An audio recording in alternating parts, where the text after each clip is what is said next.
was huge, and we filmed with night vision, which is green. It's supposed to be green, basically. And this thing turned pink, just bright pink in the night vision. And I've never seen that before. That's a first. And it exploded. The energy came out so intense that everybody felt it. They felt a huge charge, but it was very close to when the space station came over. So we had to kind of not, not err on the side of whatever. We just wanted to make sure that we didn't put something up that was another possibility. Because if you do that, you'll get ripped apart by the skeptics. I was talking the last time I was here. I'm not sure if you talked to him, but there was a person that was out here. He hit with the laser. He hit it was a floating ball of light. He woke up one morning and it was there. He was by himself, and he hit that light, that orb. I guess it's an orb. It was up in the sky. He hit it 3 times, and it flashed 3 times at him. Yeah. It was a really cool story. It was a guy who was up here from Northern California. Oh yeah, that was right outside his tent, wasn't it? Right. Wasn't it right outside his something was lighting up his tent. We're getting incredible strange things, and the last one we got this spinning, rotating field. It's up on the As You Wish side. They're putting it up on the website. It's for some reason our stuff comes up last on our website, but it goes all over YouTube, viral, and we're the last ones to get it up, but we're working on it. But it is on the radio show. People want to see those shots, and we have footage and photos, of the conference, the 2010 conference, when we had 200 people there who participated in an intention experiment to bring the ships in, and we felt the energy. It was just phenomenal, and they walked outside, and the ship flew right over the conference building, and filmed by some physicists, and, Brooks Agnew filmed it, I think, Renato Lungato, John Riley, who's a Lockheed engineer, all got it on tape. And, William Henry was out there jumping up and down, and Mary Rodwell and Paula Harris. All these people were at the event, top UFO people. Everybody knows these people. So it's, I don't know what's next. I mean, as far as evidence, if you have 200 eyewitnesses and 3 people filming it who are top scientists in their field, and engineers, and you have to ask what's wrong with this picture if that's not enough. Exactly. Well, hey, James, I got Patrick here who wants to say a few words to you. Great. Okay, hold on. Hey, nice talking to you. I'll see you out there. Okay, great. Hello, James. Patrick here. Hey, welcome to the show. Thank you very much. I've been volunteered, looks like, here by Ron. Oh, okay. Did you have something to share here for concerning what you've experienced here? Or? Well, I can say that I've had some sightings of some long cylinders that had joints in them, light greenish color, right over the mountains when I saw them, and that's one of the things I've seen here. I've had other sightings in my life, not here, that might be of some interest to you. Yeah, I'd love to hear about them. My first sighting was in 1966, November 1966. My brother and I were at home. It was a balmy November evening in East Tennessee. We lived way out in the country. It was hardly any light pollution at all out in there at that time, and I was inside, and I probably was studying or something like that. My brother came running inside. He'd been outside listening to his beagles run rabbits, I guess, down there and below where we live there. But he came running in and very excited and wanted me to come outside and look at these lights that he said he saw. And so we went out there, and sure enough, here were 2 lights.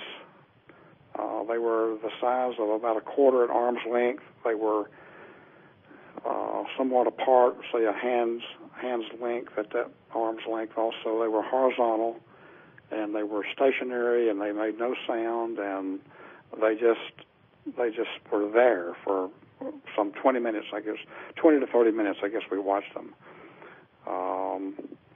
There was no aircraft in the area whatsoever.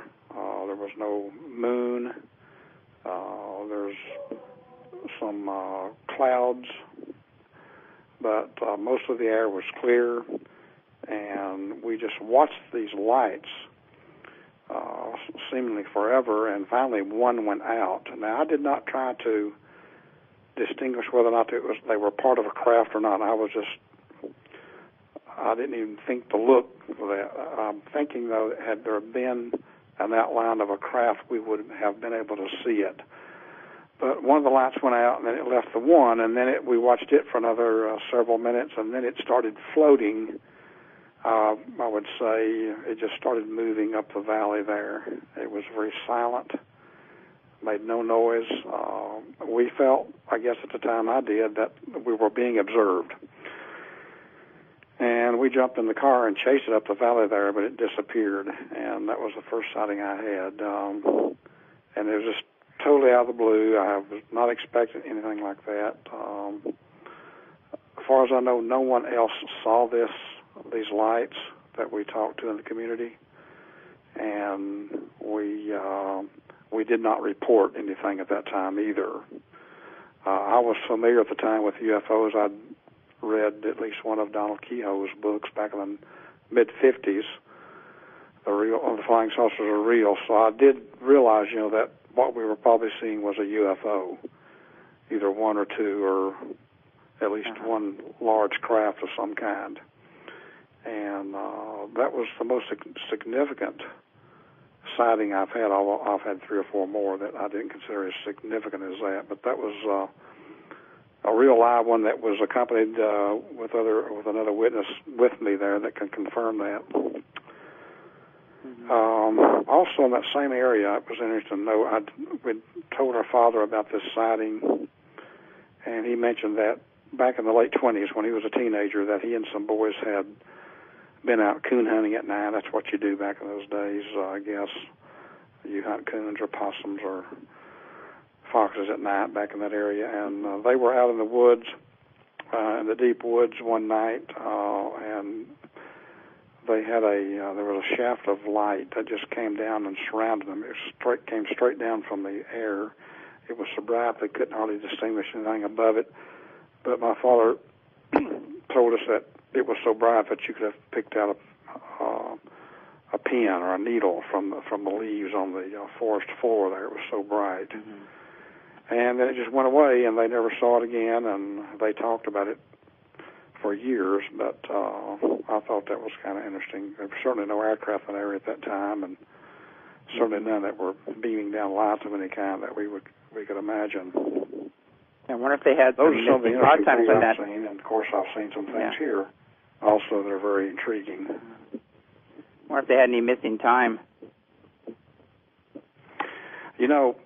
I personally don't think I've ever had any missing time.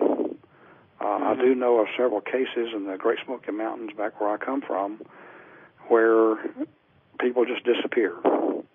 I know of one case in that same summer, 1966, there was a young 6-year-old boy that was playing within 100 yards or so from his family on top of the mountain there. They have some balls up there where it's not forested, and this kid that was playing with some other kids, and he was within sight of these families that were up there, and this child just disappeared. He was never found.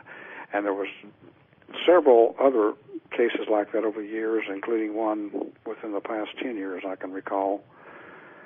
I don't know if that might be missing time, but certainly there must be some anomalies up in there that where a person just goes into another dimension or something like that is what I would imagine.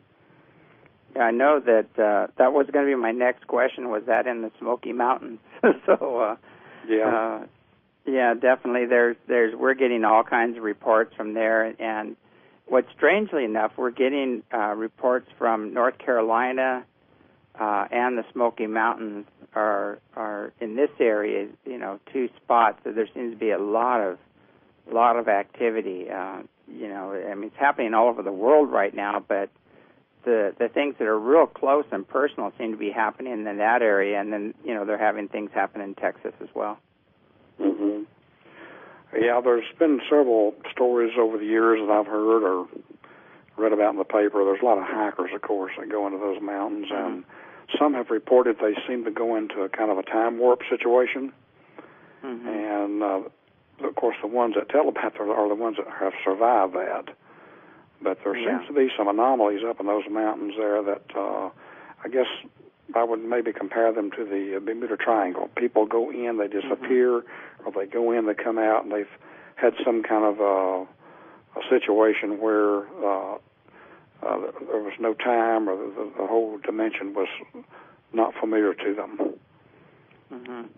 Yeah, I know that happened in Australia. I guess a whole group of girls were playing and vanished, and you know, nobody had you know excuse me, any idea what happened to them. They just vanished out of the blue, and you know, people are saying, "Oh, that was just a story, that was a myth," and I guess they made a movie about it and everything else. But there are people out there that are saying, "No, that wasn't a myth," and they supposedly knew those girls, and it did happen. So, well, you know, it's amazing how these stories come out, and there is truth to them. And you track them down to the original people, and you find out that they are true, but then you get on the internet and start searching them, and you see, oh, that was a myth.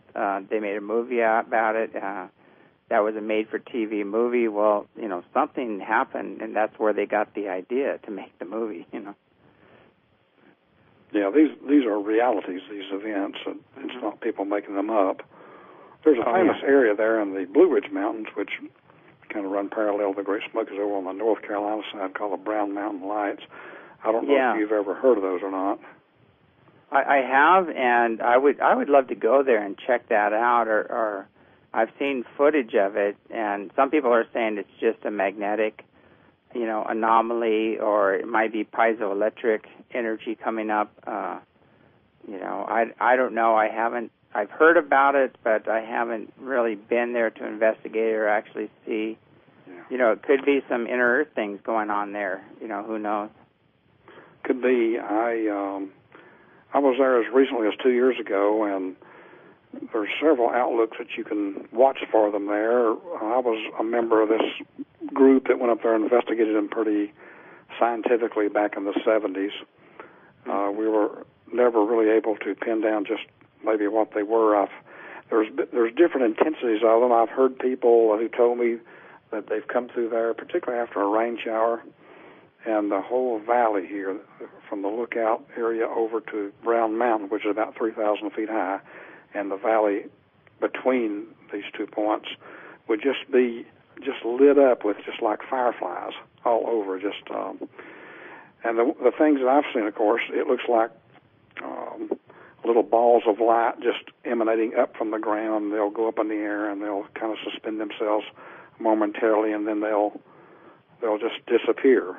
I've also seen a situation where it looks like a giant flashlight is moving along the ground on Brown Mountain. Now, the perspective I've seen this from is about probably 3/4 of a mile away, but that's what they've manifested themselves to me, both as a light moving along the ground, lighting the ground up, actually, and then little fire-like balls that come up from the ground and just disappear eventually. Is there any interaction with people that has been recorded, or especially kids? A lot of times they have, interactions with these lights. I have not heard that, although that's a possibility. There's a lot of people have seen them. I don't know what the activity is at present.